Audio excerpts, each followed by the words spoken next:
Le Technicentre industriel de Rennes est situé au quartier sud de la gare. Il est dirigé par Jean-Paul Gomaris.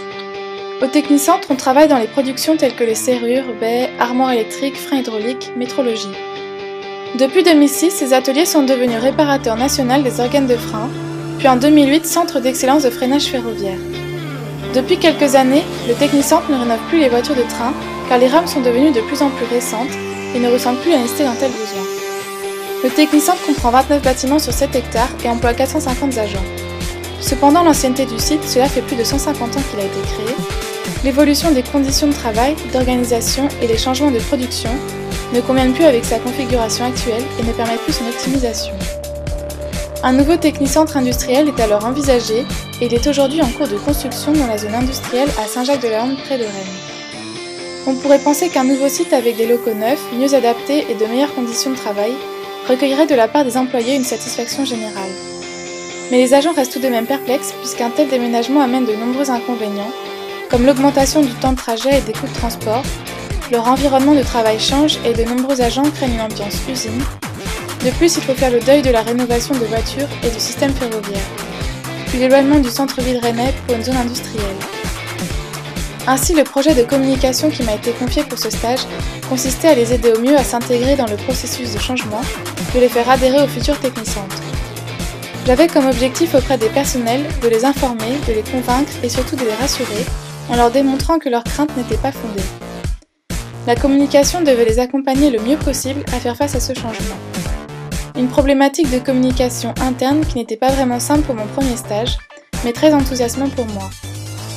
Pour atteindre ces objectifs, le message à transmettre devait s'efforcer de remplacer le sentiment de nostalgie et de crainte du changement par une vision positive du futur qui les attendait avec ce nouveau Technicentre. Pour y parvenir, certains moyens de communication m'étaient proposés. Pour moi, mener à bien ce projet de communication me permettait aussi de valider un certain nombre de compétences.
Un des lots du projet concerne la communication, bien évidemment.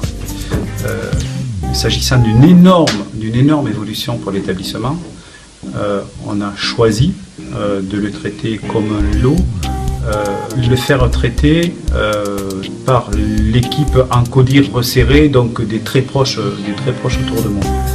Par contre, s'agissant d'un aspect plus global de la communication, on n'est pas des spécialistes de la co. Et on a choisi de le faire traiter par la co-régionale, une émanation de la co-régionale, parce que, un, c'est des pros, deux, ils ont des idées que nous, le nez dans le guidon, on n'a pas forcément ou qu'on n'aurait pas eu. Et encore une fois, je reviens sur les événements, les gros événements externes. Nous, on ne sait pas faire ça. Donc, on utilise les pros.